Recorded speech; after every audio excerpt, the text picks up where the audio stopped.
뭐가 제일 생각나십니까? 예, 아무래도 폴란드가 거겠죠. 본쌤은요? 당연히 폴란드죠. 만땅 일치. 네, 밀리터리 사이언스의 10년 만난 폰게임 오늘도 본내용으로 곧장 진격해보도록 하겠습니다. 안녕하세요. 저희는 폰게임 2의 네. S입니다. 오늘의 주제 영상을 통해서 먼저 확인해 보겠습니다. 다양한 드론이네요. 예. 전장에서 직접 조립을 해서 이렇게 좀 난리나 봅니다.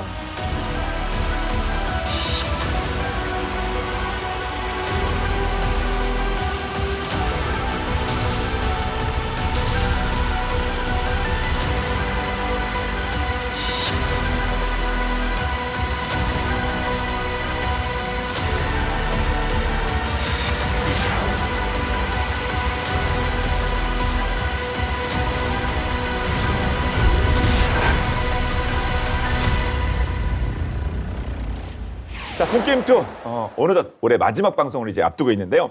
자, 특히 2023년은 다사다난했습니다. 지난해부터 이어진 우크라이나 전쟁이 마무리되기도 전에 또 지구촌에 또 다른 또 무력 충돌이 발생하기도 했고요. 또 이 분쟁이 이어진 세계 곳곳에서는 변화된 현대전의 양상을 엿볼 수 있었는데요. 자, 뜨거운 전장에서 세계가 주목한 무기는 무엇이었는지 자, 올 한 해 정리해 보도록 하겠습니다. 진짜 뭐 대단했죠? 그렇습니다. 말씀하셨다시피 우크라이나 전쟁이 지금 1년 벌써 이제 반이 6개월 이상 되지 않았습니까? 그런데 이스라엘 하마스 전쟁이 또 발생해서 지금도 계속이 되고 있고 군사적인 측면에서도 정말 아주 어려웠던 그런 한 해였던 것 같습니다. 네. 그리고 또 무기 관점에서 보자면 정말 하이엔드에서 로우엔드까지 온갖 무기를 다 볼 수 있었고 현실에서 어떻게 뭐 유용한지 아닌지 이런 것도 한 번씩 다 검증이 되는 그런 상황이 아니었나 생각이 드네요. 예. 저는 앞서 영상 보면서 어떤 생각이 들었냐면 사실 저희가 그 몇 년 전에 지상군 페스티벌을 계룡대에서 하지 않았습니까? 네. 그때 드론 대회가 항상 있었거든요. 네. 그러니까 그거 생각하신 분들은 정말 몇 년 앞을 내다보신 분이에요. 그 지상군 페스티벌 준비하신 분들은. 네, 맞습니다. 역시 가장 주목할 만한 존재. 드론이죠. 드론이 아닌가 싶은데 네. 우리가 이제 20세기 초에 이제 전쟁 양상 바꾼 게 그때 이제 아시다시피 1차 세계대전은 참호전이었다 이렇게 표현되지 않습니까? 그때 사실은 굉장히 큰 안전면에서 역할한 게 이제 기관총인데요. 네. 그런데 이제 21세기 전장의 모습을 지금 바꾸고 있는 것은 드론이다. 이런 얘기가 지금 나오고 있습니다. 사실 아까 보시기도 했지만 드론의 등장으로 그 전차들이 체면을 많이 구겼잖아요. 그렇죠. 그러면서 이제 전차의 시대가 이제 끝난 게 아니냐 이런 예상이 나오기도 했는데 그 와중에 또 이제 전차에다가 이것저것 붙여가지고 또 방어력도 향상시키는 우리가 뭐 닭장 뭐 이런 얘기를 했었죠. 예. 그래서 이런 변신에 또 한편으로 좀 관심이 가는 그런 상황이죠. 네. 자, 그런 만큼 이제 마지막 방송이거든요, 올해. 그래서 두 분께서 말씀해 주신 드론과 전차를 집중적으로 다뤄보도록 하겠습니다. 근데 그 뭐 거듭 얘기하지만 드론은 이렇게까지 활약할 줄 몰랐어요, 저는. 그렇습니다. 사실 많은 전문가들이 미래전은 이제 드론, 로봇 뭐 이런 것들 4차 산업혁명을 활용한 이런 무기체계의 역할이 커질 거다. 뭐 다 예상도 했지만 이 정도로 실전에서 그다음에 바로 역할을 하게 될지는 사실 많은 전문가들 예상을 넘어서는 수준의 지금 활약을 하고 있는데요. 어이쿠. 정확하게 배치 구멍 속으로 명료하지 않습니까? 와, 그 안에 있는 사람들은 볼 것도 없네요. 와. 그렇죠. 예.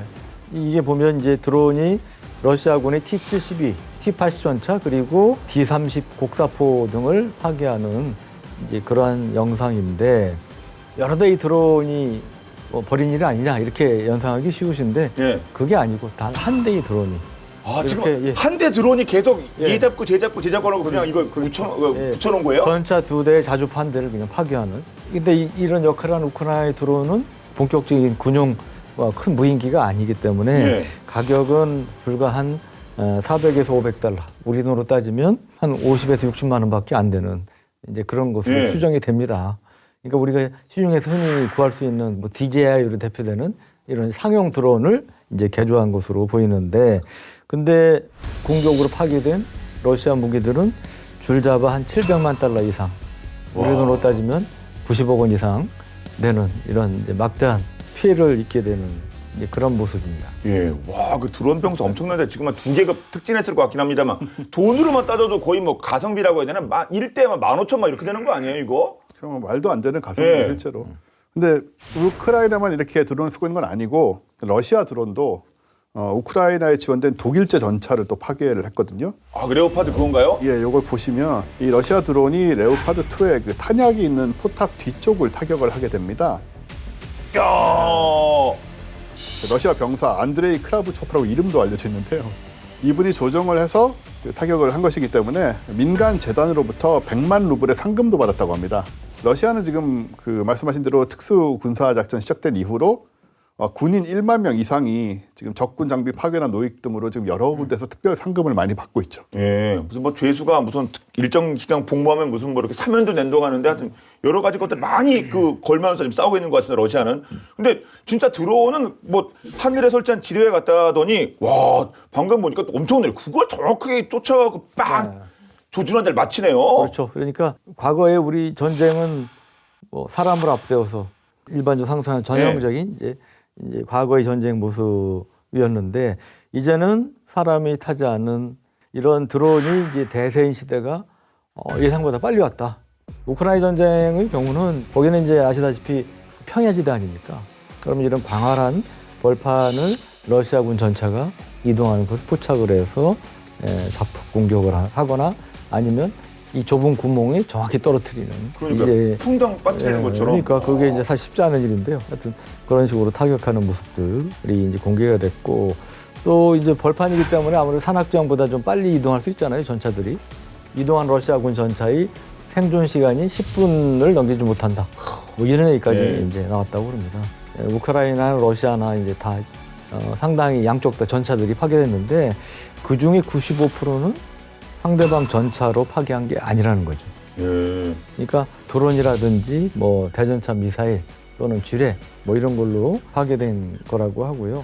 이런 기갑부대의 신속한 공격, 그다음 돌파구를 열어서 공격하는 이런 것들이 이제 현대전에서는 효과적이지 않고 위험할 수 있다. 이런 얘기까지 나오는 거죠. 이 전쟁 양상의 변화를 우리가 좀 주시할 필요가 있다는 거고 또 하나는 이 드론이 보면 아까 말씀드렸지만 하나에 싼 거는 뭐 50만 원, 비싸야 1,000만 원대입니다. 1,000만 원, 2천만 원 이상 되는 건 별로 없는데 이런 무기로 수십억 원짜리 전차를 한 발에 파괴하는 이런 시대가 됐죠. 근데 대전차 미사일만 해도 보통 적어도 1억 원 이상 한단 말이죠. 그래서 돈이 없어가지고 비싼 대전차 미사일이나 전차나 이런 걸 갖추지 못한 나라들도 드론을 대량으로 확보해서 쓰면 가성비 있는 공격을 펼칠 수 있는 이런 시대가 됐으니까 이게 어떠한 그 외형상 드러나는 이 뭐 전차 몇 대 뭐 이런 것들 대전차 무기 몇 발 뭐 이런 것들 비교가 이제 의미가 약해졌다 이런 평가까지 나오고 있는 상황입니다. 예.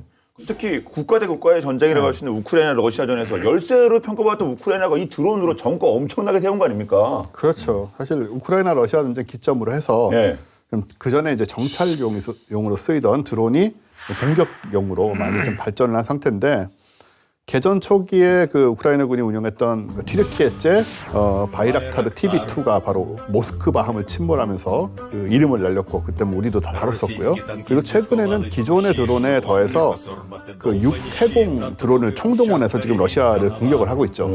날아다니는 것뿐만 아니고 다양한 형태의 드론이 등장을 하고 있는데 또 지난 8월 말에는 그 우크라이나군이 러시아 비행장에서 미그 29 한 대하고 수호이 30 전투기 4대를 공격했다고 주장을 했습니다. 아, 드론으로요? 네, 비행장에 이제 물론 착륙해 있는 거지만 근데 이 공격을 주도한 게 일반 드론이 아니었고 좀 특이한 드론이었거든요. 아, 드론이 뭐 자폭 아니면 뭐 미사일 쏘거나 그렇죠. 뭐 거기다가 총 같은 거 설치해서 쐈을까요? 종이로 만든 드론이었습니다. 종이 비행기? 종이 비행기는 이제 폭발물을 싣기 조금 어려우니까 그거보단 커야겠죠. 지금 보시는 이제 이런 형태인데 이게 전투에 쓰였다고요? 네, 이게 그러니까 크기는 꽤 되죠. 그러니까 중에 이제 골판지 드론이라는 게 사실 좀 더 정확한 표현이 돼요. 라면 박스. 와, 라면 박스를 만든 게 지금 미그 뭘 떨어뜨렸고 뭘 피해를 줬다고요? 사과 박스, 라면 박스 이런 거죠. 코르보 드론이라고 부르는 건데 호주의 방산업체가 개발해서 우크라이나에게 지원을 해준 거예요. 이제 날개 길이가 2m 되니까 작지 않습니다. 그렇게. 크군요, 꽤. 꽤 크고 전방에 프로펠러 1개가 장착이 돼 있는데 모양은 보면 좀 투박하지만 성능이 꽤 좋고요. 최대 항속거리가 120km나 되니까 서울에서 청주까지 날아갈 수 있는 정도의 그런 능력을 갖춘 종이 드론이죠. 얘가 어떻게 전투기를 공격을 했을까요? 아무리 봐도 뭐 방법이 안 보이는데요. 이거 뭐로 한 거죠? 제가 최근에 어떤 이제 세미나 갔는데 네. 거기 이제 뭐 이제 새로운 형태의 전쟁 개념, 뭐 4차 산업혁명 등등 해가지고 근데 그분이 한 얘기가 최근에 몇 년 동안 본 무기 중에 가장 신박한 어떤 무기가 이 바로 골판지 드론이었다. 전문가가 예. 이제 그런 평가도 하는 걸 들었습니다만 중요한 기능 중에 하나가 스텔스 성능 아닙니까? 예. 레이더에 안 잡혀야 은밀하게 들어가서 격추 안 되고 공격할 수 있고요. 아, 종이니까? 예, 근데 이게 골판지니까 종이니까 예. 기본적으로 스텔스 성능을 갖게 되는 거예요. 굳이 뭐 복잡하게 뭐 도료 바를 것도 없고. 예. 페인트니 뭐니 뭐 이렇게 할 필요 없이 결과적으로 스텔스 성능을 갖게 됐다. 그게 이제 1번 특징이고요. 보기에는 조금 우리 흔히 하는 뭐 허접해 보이는데 이 또 종이 표면에 이제 왁스 칠을 했답니다. 그래서 물에 쉽게 젖지 않고 아, 비 와도 그래서 그냥 갈수 이제 있고. 재사용이 예. 가능한 이제 그러한 거라고 그래요. 그래서 처음에 이거 만든 회사는 이 자폭 공격용까지 생각 안 하고 이제 정찰 감시용으로 생각한 건데 했는데 중량 한 5kg까지 탑재를 할 수 있으니까 가벼운 폭발물도 탑재할 수 있겠다 해서 이제 공격용 드론으로도 이제 활용할 수 있고요. 또 뭐 얼마 안 되지만 이제 가벼운 탄약이라든지 뭐 의약품 같은 것도 이제 수송할 수 있는 그런 거고요.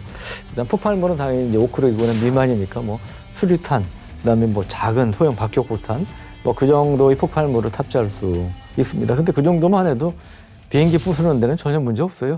아시다시피 그러니까요. 파편만 스쳐도. 비행기는 뭐 장갑이 없기 때문에. 그러니까요. 이륙할 때는 하늘 향해 이제 비스듬하게 기운 발사대에서 이제 발사를 하는 형태고, 그러니까 굳이 뭐 긴 활주로도 필요 없는 그런 장점도 있다고 합니다. 예. 그리고 장점이 방금 말씀해 주신 것만 하더라도 뭐 한두 개가 아닌데요. 네, 일단은 근데 가장 큰 장점은 역시 가격인데. 아, 저 싸기도 해요. 예, 이게 또 뭐 몇억 원씩 하면 좀 곤란하지 않겠어요? 네. 그래서 한 대당 그럼 가격 차이가 많이 나는데 뭐 여러 가지 어떤 걸 뭐 붙이고 했냐에 따라서 우리나라 돈으로 80만 원대부터 뭐 400만 원대까지 있는 거거든요. 예. 그러니까는 뭐 무기로 따지면 엄청나게 뭐 싼 가격이고 러시아 비행장 이번에 공격할 때는 이 드론이 16대가 동원이 됐는데 3대가 격추됐다고 하지만 3대가 격추돼 본들 솔직히 거의 손해가 없는 상황이고요. 작전 성공이랬거든요. 작전은 성공하고 완전 성공이죠. 네, 뭐 현장에서 사실 뭐 대량 소모가 돼도 아군에 아무 피해가 없다라고 말할 정도로 예. 그렇게 가성비가 좋은 상황이고 보통 이제 우리 드론들은 또 원격 조정을 하지 않습니까? 아, 그래 누가 조정하냐 했으니까 뭐 고급 예, 하고 많이 뭐 그렇게 이렇게. 하죠. 이거는 이제 GPS로 자율 주행을 합니다. 그래서 그럴 필요도 없이 이제 입력만 하면 알아서 가서 공격을 하는 방식인데다가 이거를 이제 우크라이나가 배송을 받아야 되잖아요. 호주에서부터. 근데 그런 식으로 이제 배송을 받을 때도 상자에 이렇게 포장이 돼서 조립식으로 와요. 아, 아까 이렇게 하면 뭐 점선이면 안쪽으로 접고 실선이면 뒤로 접고 뭐 그런 식으로 하겠네요, 조립은. 뭐 저도 안 해봐서 모르겠지만 네. 종이니까. 그러니까요. 그래서 박스 배달이 돼가지고 박스에서 꺼내가지고 현장에서 그냥 심지어 조립을 해가지고 날릴 수 있다고 하니 예. 전장까지 박스 배달을 할 수 있답니다. 야. 금방 조립해서 날린대요. 예. 그러니까 뭐 여러 가지로 굉장히 그 많은 말씀하신 대로 정말 신박한 장점을 많이 갖고 있는 거죠. 그러게요. 뭐 다 쓴 다음에 재활용하기도 좋고 종이라면서요. 이거 장점이. 근데 앞서서 드론을 뭐 우크라이나가 6회 공을 사용한다고 했잖아요. 근데 뭐 공은 알겠는데 이제 6하고 이제 해가 또 궁금해지거든요. 네. 어떤 것들이 있습니까? 해상 해상 드론도 사실 올해 이제 주목할 만한 드론 중에 하나로 예. 꼽을 수밖에 없는데요. 실전에서 해상 드론을 활용한 나라가 최초의 국가가 바로 우크라이나입니다. 예. 그래서 이름이 시 베이비예요. 그냥 배네요? 예, 그냥 일반 배로 보시면 돼요. 예. 보트. 무인 보트? 네, 무인 보트로 보시면 돼요. 지난 7월에 이제 실전에 이제 활용이 됐는데 이게 이제 러시아하고 크림 반도에 있는 주요 교량인데 여기 보시죠. 충돌한 장면에 직후에 이제 폭발하는 이제 그런 모습이고요. 이름은 상당히 귀엽지만, 시베이비인데. 예, 귀엽지만 탑재한 폭발물 양이 엄청납니다. 얼마냐? 무려 850kg의 폭발물을 탑재하고 있는 이제 그런 거고요. 길이가 5m고 폭은 상당히 길쭉하죠. 무게가 이제 1톤이고요. 공격 범위는 무려 한 800km 정도 된다고 합니다. 최고 시속은 이제 80km고요. 싸고 작으니까 당연히 레이더나 이런 탐지도 어렵고 그래서 이제 방어가 쉽지 않다. 그러니까 러시아 흑해함대 기지를 포함한 항만 시설을 타격하는 데 지금 활용이 되고 있다고 합니다. 흑해로 휘젓고 있는 지금 가성비 무기다 이런 얘기가 나오고 있다고 하네요. 하지만 배의 장점이 뭐 잔뜩 싣는다는 거 아닙니까? 컨테이너 선도 있고. 와, 근데 850kg 엄청납니다. 역시 뭐 폭장량이 크니까 그만큼 존재감도 뿜뿜이네요. 또 좀 더한 물건이 또 있습니다. 이 바다 더해요? 쪽에. 이거보다? 이 물 속에서 활동하는 아, 이것도 잠수인가요? 뭐 무인 잠수정물이 UBB라고 하잖아요. 네. 사실 뭐 그런 유의 건데 우크라이나가 자체 개발한 수중 드론인 마리츠카라는 거거든요. 바다 속으로 접근을 하니까 탐지가 더 어렵고요. 또 수중에서 목표물을 타격을 하면 또 치명타를 입힐 수 있지 않습니까? 뭐 배 뭐 아래쪽이라든가. 그래서 더 위협적이라는 평가를 받는데 길이 6m에 폭은 1m 정도 되고요. 작전 범위는 1000km에 달하는. 와. 그러니까 이거는 뭐 아까 앞에서 말한 그 저가형 드론 이런 거와 좀 다른 뭐 그런 아주 군용 그런 무기라고 할 수 있는데 가격은 1,600만 흐리우나라고 해요. 이 흐리우냐가 그 우크라이나 통화인데 하나로는 한 5억 7천만 원 정도니까 아주 네. 싸진 않습니다만은 그래도 뭐 훨씬 크고 이렇게 효과적인 무기니까 그런 정도로 이제 사용을 이제 하는 거죠. 이 수중 드론은 뭐 군함이나 보트나 잠수함 또 아까 보신 교량, 이 교량 지지대 네. 수중에 들어가 있잖아요. 이런 것들을 공격을 할 수 있게 설계가 돼 있고 폭발물도 실을 수 있고 또 군용이나 민간용 화물을 수용할 수도 있고 정찰 기능도 수행할 수 있게 만들어져 있습니다. 그래서 이 러시아 흑해함대 자산이나 주요 시설물을 목표로 한 작전에 이제 투입될 것으로 예상이 되는데 특히 이제 공격을 직접 하지 않아도 이게 이제 존재한다는 것만으로도 적이 이제 해군이 그 해안에 묶이게 되는 거죠. 근데 나오기가 힘들잖아요. 그래서 자국 해안에서 이제 피해가 발생할 위험을 낮추는 효과를 우크라이나가 거둘 수 있다. 이렇게 볼 수 있습니다. 와, 대단합니다. 근데 공중받고 해상, 수중까지 확인했습니다. 이제 마지막으로 육상만 남았네요. 땅에도 있죠. 네. 그러니까 저 뭐 기관 무기 등을 공격하는 데 활용되고 있는 별명이 뭐냐? 바퀴벌레라는 소형 로봇이 있습니다. 말 그대로 웬만하면 안 죽나 보군요. 저비용의 원격 조종 초소형 무인 지상 차량인데요. 우크라이나는 이제 타르간이라고 하는데 이게 네. 이제 바퀴벌레라는 의미고요. 최대 1.5km 떨어진 곳까지 이제 원격 조종해서 움직일 수 있는 이제 그런 무기고 노출되지 않은 채 적 진지 근처까지 진출해서 침투해서 쥐레를 또 매설할 수 네. 있는 그런 능력도 갖고 있다고 하고요. 최대 30kg에 이르는 무기라든지 보급품 이런 것까지 이게 이제 운반할 수가 있고 작고 민첩하기 때문에 숲이나 덤불에서도 잘 움직일 수가 있다고 해요. 또 상용 부품을 써서 만들었기 때문에 또 모듈식으로 만들었기 때문에 제작 비용도 싸고 또 신속하게 만들 수 있고 또 양산, 대량 생산이 가능하고 궁죽통, 네. 궁함은 통한다. 이가 없으면 잇몸으로. 네. 이게 급하게 만든 급조한 이제 로봇이지만 상당히 가성비 있는 무기로 잘 쓰인다고 볼 수가 있죠. 아, 그렇죠. 뭐 그런 일 없어야겠습니다만 이거 딱 보시면 우리 카센터 정도의 실력 갖고 계신 분들이면 그렇죠. 예, 네. 충분히 나라를 위해서 내가 만들어야 돼. 이거 이거 저는 이거 보니까 네. 물론 무기는 아닙니다만 욕을 하는 것 같아서 죄송합니다.만 우리가 옛날 50년대, 60년대 우리가 만든 최초의 자동차 18차? 예, 예. 실발 자동차라는 게 있어요. 예. 그게 다 이제 퇴역한 낡은 이제 그런 것들 다 모아가지고 그래서 만든 건가요? 그렇게? 두들겨서 만든 그 자동차 아니겠습니까? 예. 그래서 딱 그런 생각을 들게끔 만드는. 육해공, 거기 수중까지. 와, 정말 우크라이나는 드론에 대해서는 진심인가 봐요. 그러니까 우크라이나가 이제 우리가 전에 본 게임에서 얘기했지만 객관적인 전력, 총병력부터 전투기, 전차 뭐 이거는 그냥 뭐 게임이 안 되잖아요. 그러니까 자기들이 이제 가성비 있는 러시아 타격 수단을 쳤다 보니까 딱 나온 게 이제 드론인 거죠. 그래서 이제 집중을 한 거고. 근데 실제로 보면 성능도 뛰어나다는 거죠. 90%를 자체 생산으로 또 급하게 아까 궁죽통 이가 없으면 잇몸으로 뭐 그런 정신으로 해서 만들어 내고 있다는 것도 이제 특징이고요. 우크라이나군이 운영하는 게 무려 이제 28개 모델이 된다는데 이제 그 중에 상당수 속도가 시속 100km 이상 된다고 하고요. 일부 모델은 작전 반경이 1000km 이상 된다고 합니다. 또 이거를 가능케 해주는 게 당연히 이걸 만들 수 있는 회사가 있어야 되지 않겠습니까? 그런 이제 무기급 드론을 제조할 수 있는 회사가 한 200곳 정도가 된다고 그래요. 결코 적지 않은 거고요. 그 영국에 이제 왕립 합동 군사연구소라는 데가 있는데 이게 지난 5월에 이제 보고서를 냈는데 우크라이나에서 매달 소진하는 지혜공 드론 다 이제 조그만 것까지 합해서 하면 무려 10,000대가 매달 소진된다고 그래요. 이거 어마어마한 양이죠, 사실. 그러면 이게 어떻게 가능하냐? 그 기부금도 이제 몇억 달러 받은 게 있고 그래서 이거를 토대로 해서 만든 게 이제 드론군이 있다고 합니다. 이 드론군이 이제 이거를 본격적으로 운용을 하는데 이 지난 5월부터 이게 이제 본격 가동을 시작했다고 하고요. 그리고 완전한 장비를 갖춘 11개의 공격용 드론 부대를 운영하고 있다고 합니다. 예. 그리고 이걸 최종적으로는 60개까지 이 부대 숫자를 늘릴 계획이라고 하네요. 그렇군요. 예. 한 달에 10,000기가 소모가 된다. 10,000대가. 뭐 자폭이든 무슨 뭐 격추. 그 숫자만 엄청납니다. 근데 지금까지도 드론에 우크라이나가 투자를 했는데 성공적이잖아요. 뭐 앞으로도 계속 그럴 것 같네요. 우크라이나가 지금 드론 군단을 늘리기 위해서 예. 드론 조종사 양성도 적극적으로 하고 있고요. 지금 이제 1만여 명 수준인 드론 조종사를 뭐 몇만 명으로 또 늘릴 계획이라고 하니 뭐 굉장히 진심이죠.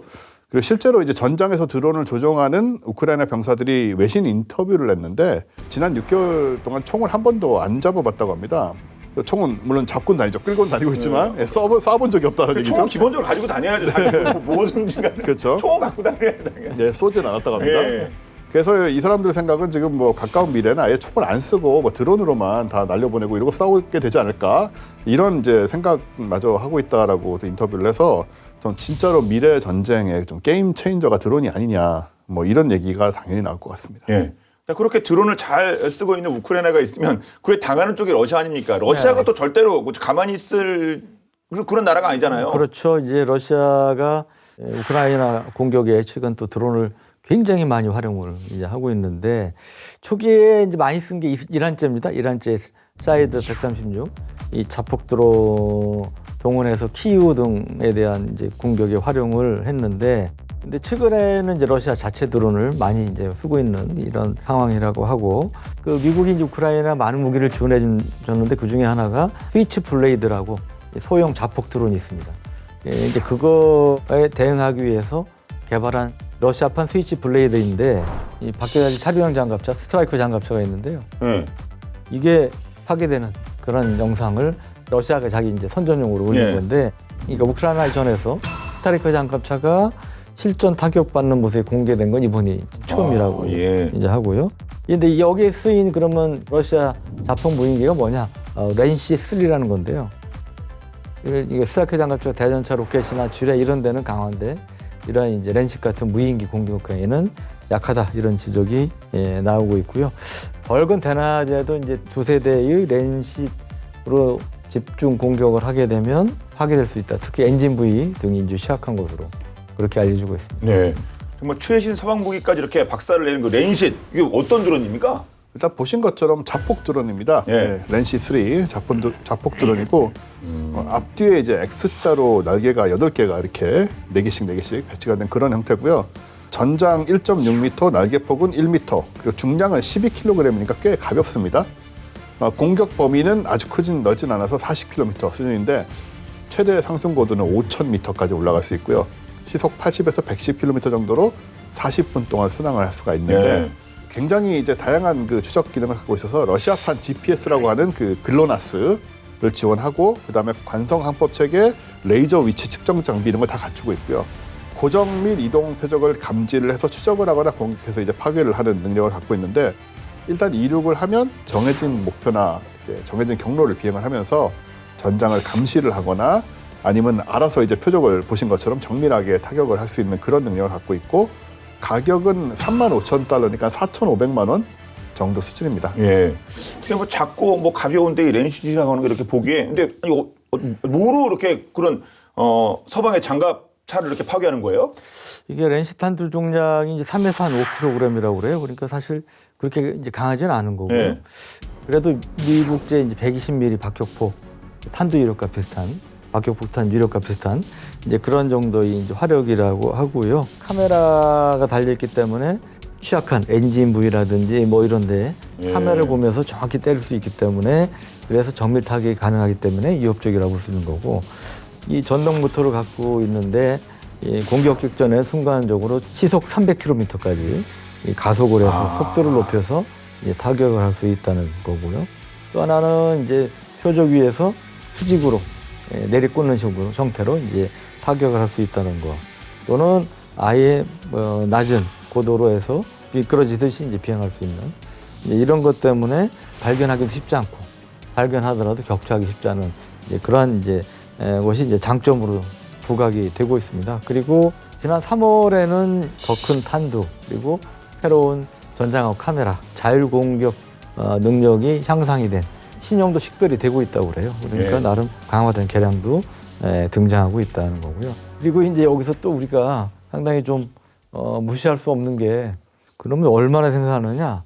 현재 연간 20만 대 정도의 엄청 많이 만드네요. 네, 그 말이 20만 대죠. 이게 아무리 조그만 거라도 영화에 나오는 어마무시한 군집 드론 같은 이런 공격도 뭐 상상할 수 있는 이제 그런 수준인데 이거를 100만 대 수준으로 곱하기 5요. 다 확대할 계획도 갖고 있다고 하네요. 와, 드론 쪽 진짜 투자가 엄청납니다. 자, 그런데 자, 오늘 여러분과 함께 전장을 바꾸는 첨단 무기에 대해서 이렇게 이야기를 나누고 있는데요.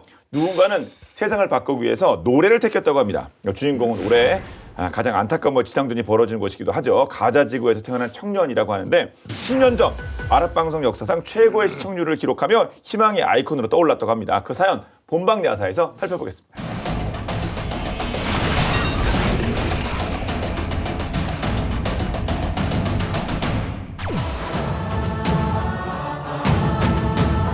(2022년) 전쟁의 포화 속에 휩싸인 우크라이나를 돕기 위해 K-팝 가수들과 우크라이나 국민 가수가 손을 잡았는데요. 지금 우리가 할 수 있는 일은 전 세계 모든 사람들에게 우크라이나의 상황을 알려 전쟁을 멈추는 것이다. 우리의 일상을 빨리 찾을 수 있기를 진심으로 바란다면서 전 세계에 희망의 노래와 메시지를 전했습니다. 그런데 10년 전에도 이렇게 노래로 전 세계에 희망의 메시지를 전한 사람이 있었는데요. 침체된 조국의 기쁨을 안기며 팔레스타인의 희망으로 떠오른 영웅은 과연 누구일까요?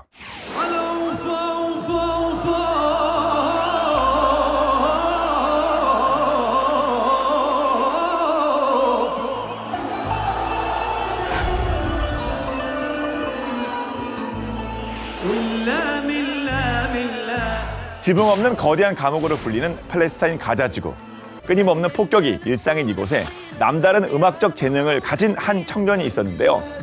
5살 때부터 맑은 목소리와 뛰어난 노래 실력으로 듣는 이들을 매료시켰지만 열악한 환경 탓에 따로 음악을 배우는 건 불가능했습니다. 때문에 그는 학업에 충실하며 결혼식 및 행사장에서 노래를 부르는 것에 만족해야 했죠. 그가 바로 22살의 팔레스타인 청년 무함마드 아사프입니다. 아사프는 자신의 꿈이 아랍 아이돌에 참가하는 것이라고 이야기하는데요. 사우디아라비아의 국영방송 MBC에서 방영하는 아랍 아이돌은 아메리칸 아이돌의 아랍 버전으로 우리나라로 치면 추스케? 프로듀스 101 같은 그런 유명 오디션 프로그램인데요.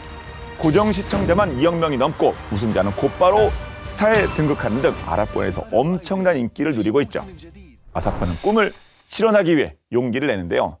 팔레스타인의 장벽을 넘어 아랍 아이돌이 개최되는 이집트로 향합니다. 하지만 그의 경연 참가는 시작부터 순탄치 않았는데요.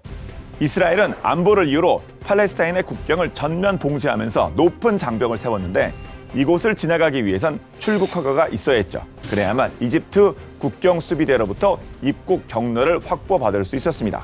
문제는 아사프에게 출국 허가가 없었던 건데요. 팔레스타인 무장 정파인 하마스로부터 허가를 받아야 하는데 단순히 오디션을 참가한다는 이유로 출국을 허락할 리가 없었죠. 느닷없이 들이닥쳐 이집트로 도망가려는 사람은 한둘이 아니었기에 국경을 넘는 건 불가능해 보였는데요. 어떻게든 방법을 찾기 위해 애를 썼고 이 과정에서 이틀을 허비하게 되죠. 더 이상 시간이 지체되는 걸 두고 볼 수 없었던 아사프는 이집트 국경 요원을 매수하기로 하는데요. 어렵게 모은 돈을 남몰래 건네며 호소했고 겨우 국경을 통과하게 됩니다. 그렇게 해서 오디션이 열리는 호텔에 도착했지만 문은 굳게 닫혀 있었는데요.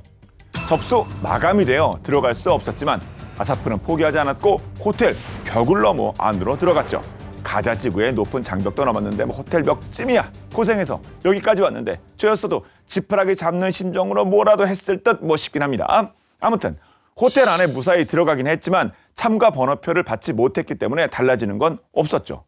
차례를 기다리고 있는 참가자들 사이에서 망연자실 앉아있던 아사프는 준비해온 노래를 부르기 시작하는데요. 누군가라도 자신의 노래를 들어주었으면 하는 마음에서였죠. 바로 그때 한 팔레스타인 참가자가 그의 노래를 듣고 다가오는데요. 나는 최종 라운드에 진출하지 못하겠지만 당신은 할 수 있을 것 같아요. 라며 번호표를 건네주었죠. 덕분에 아사프는 극적으로 아랍 아이돌에 응시할 수 있었고 팔레스타인 출신 최초로 탑 10에 진출하게 되면서 많은 이들의 주목을 받게 됩니다. 아사프는 감미롭지만 때로는 힘차게 치솟는 탁월한 목소리와 훤칠한 외모로 인기를 더해갔는데요. 하지만 그가 수백만 명의 아랍권 시청자들의 지지를 얻을 수 있었던 건 단순히 노래뿐만 아니라 아랍 아이돌을 통해 고국의 상황을 알리고 무력 탄압을 비판하며 희망의 메시지를 전달했기 때문이었죠. 심사위원단의 레바논 가수는 아사프가 가자에서 온 최고의 로켓이다. 전쟁이 아닌 평화를 위한 로켓이다. 라며 칭송하기도 했는데요. 아사프의 인기는 날이 갈수록 높아졌고 최후의 3인까지 오르게 됩니다. 마지막 경연일엔 턱시도를 입고 캐피에를 들어 올려라란 팔레스타인 전통음악을 불렀는데요. 이스라엘의 붕괴, 오랜 전쟁과 테러로 황폐화된 가자 지구의 상황을 아는 사람이라면 그의 노래를 듣고 감동하고 환호하지 않을 수 없었습니다.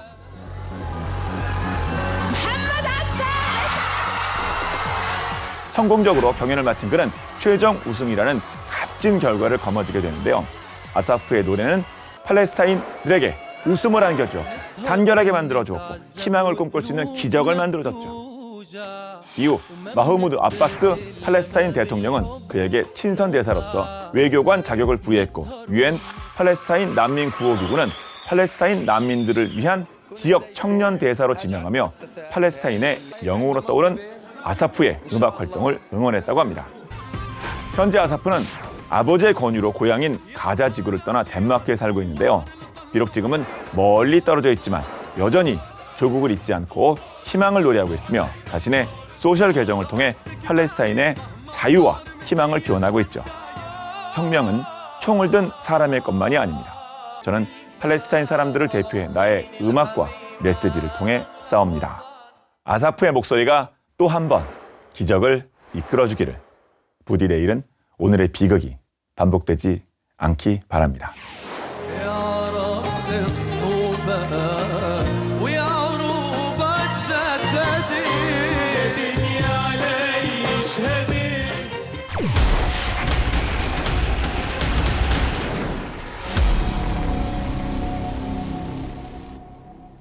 자, 그럼 이제 위험천만의 드론에 맞서고 전차는 계속 이렇게 얻어맞고만 있을 것이냐. 그럴 수 없는 거 아니겠습니까?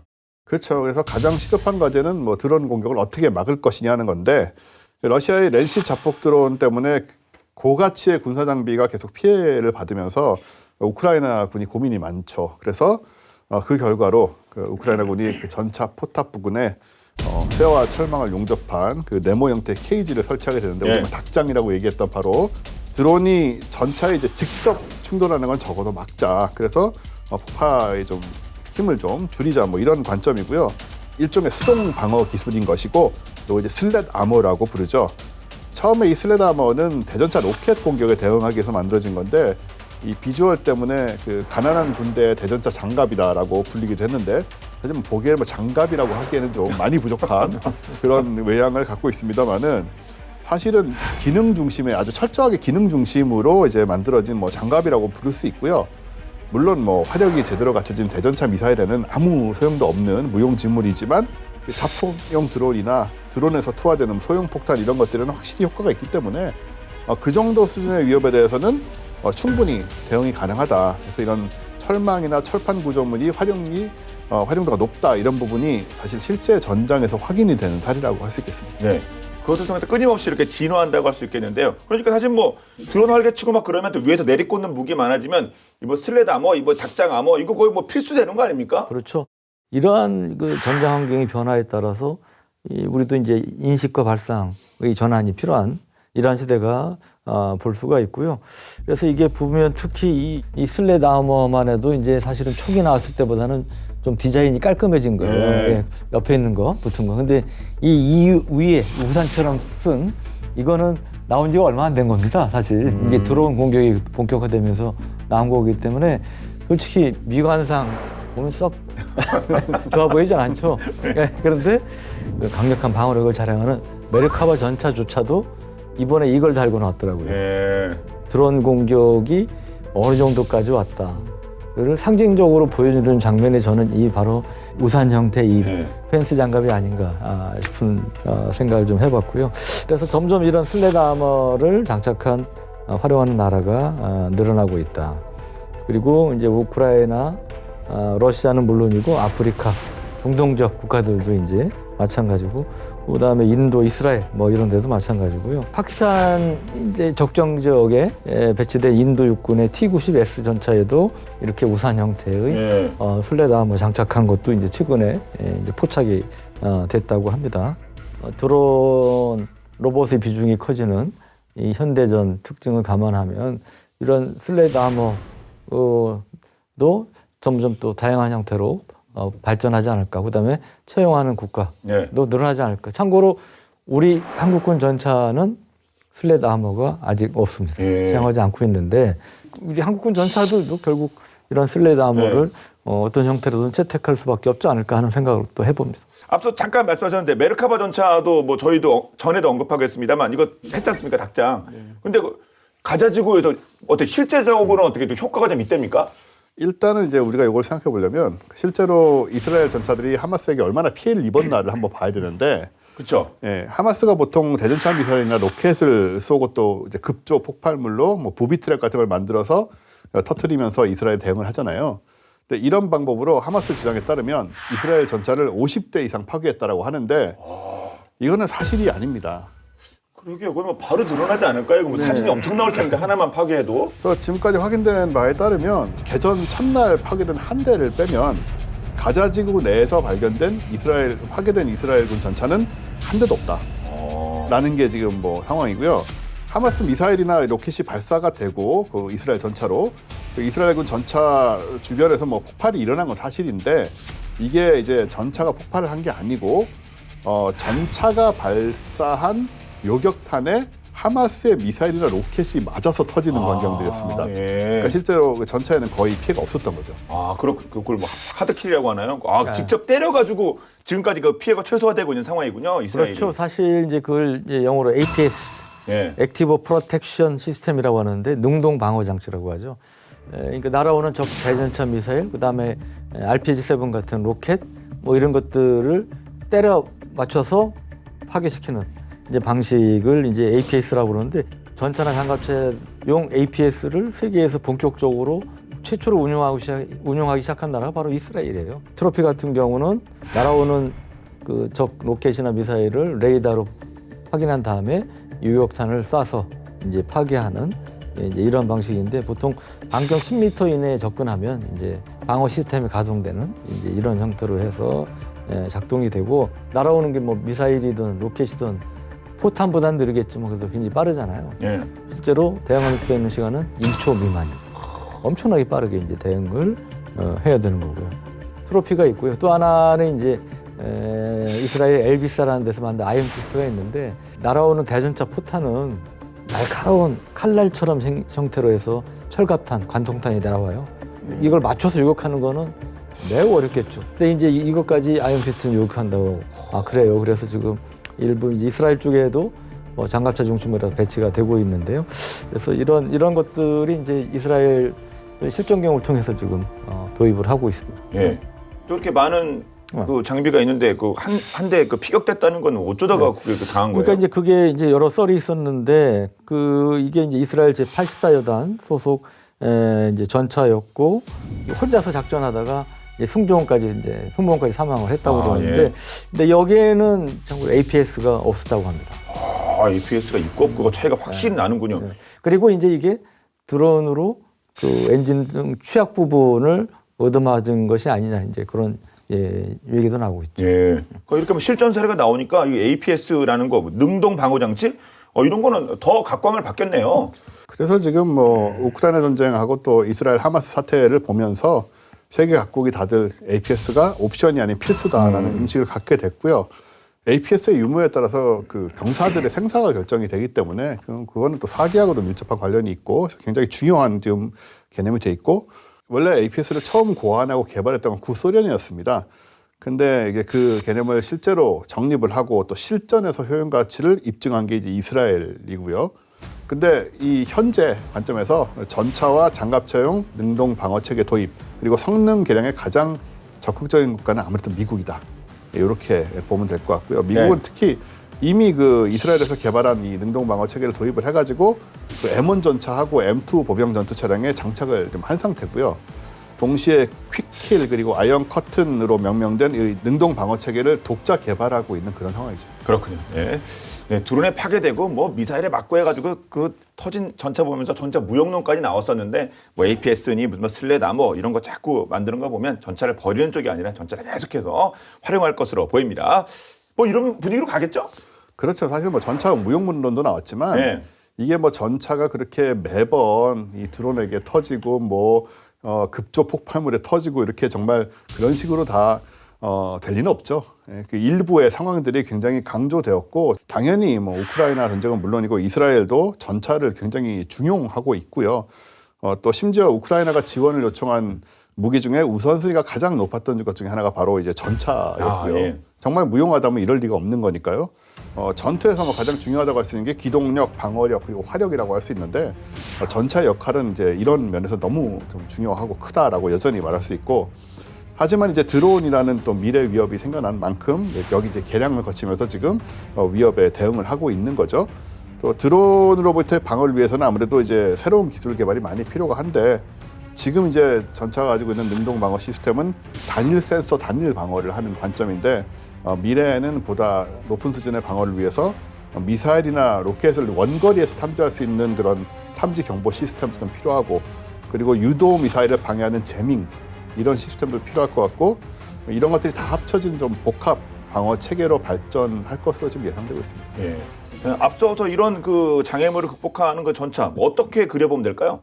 새로운 기술이 당연히 이제 접목된 그런 네. 형태로 볼 수가 있는데 이 독일 전차의 예를 들면 레오파르드 2 시리즈 중에 최신형이 2A7 플러스형인데요. A8형을 이제 도입할 계획이라고 하죠. 특히 이제 다양한 위협을 방어할 수 있도록 이 장갑 방어 능력도 이제 강화되는데 여기에는 고경도 강철, 텅스텐, 플라스틱 필러, 뭐 세라믹 부품 등이 이제 포함될 예정이라고 하고 3세대 복합 다층 장갑을 갖출 예정으로 알려져 있습니다. 그리고 APS로는 이제 트로피 체계를 이제 장착할 예정이라고 하고요. 이 독일 육군은 2025년에 이러한 형태의 신형 첫 전차를 도입을 할 계획이라고 하고 해외에서도 좀 관심이 있다는데 체코가 70대를 또 주문하기로 했다고 합니다. 지금 현존하는 전차 중에 뭐 세계 최강으로 오랫동안 손꼽힌 게 바로 미국의 M1 에이브럼스 전차인데 이것도 지금 그 이런 추세에 맞춰서 개량 예정이고요. 미 육군은 성능이 더 개량된 그 M1A2 SEP V4로 개발 중인데 이미 출력이 양성된 발전기 그리고 신형 차량 상태 관리 시스템 그리고 신형 급조 폭발물용 장갑 그리고 향상된 통신 및 데이터 링크를 장착을 하고 또 이스라엘의 트로피 APS도 이제 통합된 상태인데요. 이제 미군은 항상 한 걸음 더 나가려고 하지 않습니까? 네. 여기에 이제 만족을 못하고 3세대 FLIR 센서 또 신형 레이저 거리계 이런 것들을 적용한 포수용 조준경 그리고 차장용 조준경 이런 것들을 다 이제 개발을 하고 있습니다. 그리고 재프로그램이 가능한 첨단 다목적 탄용 데이터 링크 이런 것들을 통해서 뭐 아주 첨단으로 지금 계속 발전하고 있는 그 M1 전차죠. 네. 그런데 이렇게 뭐 드론이 활약하고 있고 그러니까 드론 위협에 맞서서 뭔가 대비책이 필요한 게 혹시 우리 대한민국 아니겠습니까? 우리 대한민국 대비책은 어떻습니까? 우크라이나 전쟁이나 이스라엘 하마스 전쟁 통해서 탐지 외에도 잠시 정찰 외에도 자폭 드론도 타격 능력도 중요하고 활용 가치가 높다는 걸 보여주고 있습니다. 그래서 우리도 이제 그런 면에서 이 자폭 드론이라든지 이런 것들 적극 도입할 필요가 있겠고 거기에 플러스해서 우선 이놈을 잡아야죠. 오는지 안 오는지 모르면 아무 소용 없잖아요. 아, 그렇죠. 일단 네. 파악을 먼저 해야죠. 탐지가 돼요. 네, 탐지. 그러니까 소형 드론도 탐지할 수 있는 그런 이제 드론 탐지, 레이더라든지 이런 것들 필요하고 방어와 공격을 부분에 다 이 드론 능력을 이제 강화할 필요가 있고 여기에는 당연히 국방과학연구소를 비롯한 연구소, 방위사업청 이런 관련되는 제 기관 그다음에 인력들의 유기적인 노력이 기울여지지 않나 싶습니다. 네. 작년에 이어서 올해까지 모든 전쟁에 빠지지 않고 등장하며 새로운 전쟁을 주도하고 있는 드론과 그리고 전차 방어의 진화에 대해 살펴봤습니다. 자, 본게임2 올해 마지막 방송인데요. 자, 두 분 끝으로 한 말씀씩 부탁드리겠습니다. 아직도 저는 그렇게 본격적으로 쓰이는 건 아니라고 생각을 해요. 이 정도 많이 활용되고 있는데도요. 예, 왜냐하면은 사실 지금 전차 한 대에 뭐 드론이 가서 공격하고 이런 장면을 많이 봤지만 전차 한 대에 드론을 100대를 붙여도 가성비가 됩니다. 예. 그러니까 만약에 전차 한 대 드론이 10대, 20대씩 공격을 해온다면 그거 어떻게 막을 건가. 그런 식으로 이제 아까 뭐 우크라이나가 몇만 명씩 동원하겠다고 했는데 그 조종사를 그런 식으로 드론이 많아지고 특히 많아지면 이제 군집화되고 그러면 전차를 공격하는 것뿐만 아니고 뭐 정말 다양한 방식으로 공격할 수 있고 거기에 이제 AI가 붙게 되면 전혀 예상할 수 없는 그런 방식으로 얘네들이 움직이면서 목표를 타격하고 올 수 있거든요. 그러니까 전반적으로 이 드론이라는 그 개념에 대해서 어떻게 접근할 것인가는 좀 철학적인 관점이 필요하다는 거죠. 근본적인. 그런 것들을 좀 대비를 하지 않으면 기존의 무기 체계나 이런 것들이 완전히 뒤집어질 수 있는 그런 변수이기 때문에 좀 많이 지금부터 좀 빨리 좀 깊이 고려를 해야 된다 이런 생각이 많이 드네요. 네. 비약적인 발전을 하려면 실전 경험을 통하지 않으면 쉽지는 않을 겁니다. 그런데 네. 우리가 뭐 일부러 전쟁을 할 수 없는 거고 이제 우크라이나전이나 이제 이스라엘 하마스 전쟁을 통해서 열심히 지켜보면서 최대한 교훈을 끌어내야 되는데 펜스 장갑의 경우도 우리 한국군 아직까지 채용도 안 돼 있고 심각하게 고민도 안 하는 것 같은데요. 북한이 그 러시아의 탄약전도 하지 않습니까? 그래서 많은 교훈을 얻고 또 그런 쪽을 활용해서 우리를 유사시 이제 타격할 가능성이 많으니까 정말 이제 발등이 불입니다. 발등이 불이라는 생각으로 우리 경각심을 갖고 대비에 나서야 한다고 생각을 합니다. 네. 오늘 본 게임은 여기까지입니다. 자, 여러분 덕에 본 게임 올해 마지막 방송까지 무사히 잘 해냈습니다. 거듭거듭 감사드립니다. 저희 본 게임은 OTT 웨이브와 국방TV 유튜브를 통해서 언제든지 시청할 수가 있으니까요. 많은 활용 부탁드리겠습니다. 2024년 갑진년 청룡의 해에도 더욱더 화끈한 내용으로 돌아오겠습니다. 지금까지 저희는 본 게임 2의 지였습니다. 고맙습니다. 자, 진짜 우리나라가 이거 닭장 이거 만들면 기가 막히게 만들 것 같거든요. 아마 우리 밀떡분들 중에서 이렇게 이미 뭐 원화 같은 갖고 계신 분들 계실지 몰라요. 우리가 이라크 자이툰 부대 갈 때 네. 장갑차에 그 펜스 장갑을 주셔서 간 적이 있어요. 근데 그때만 초기여서.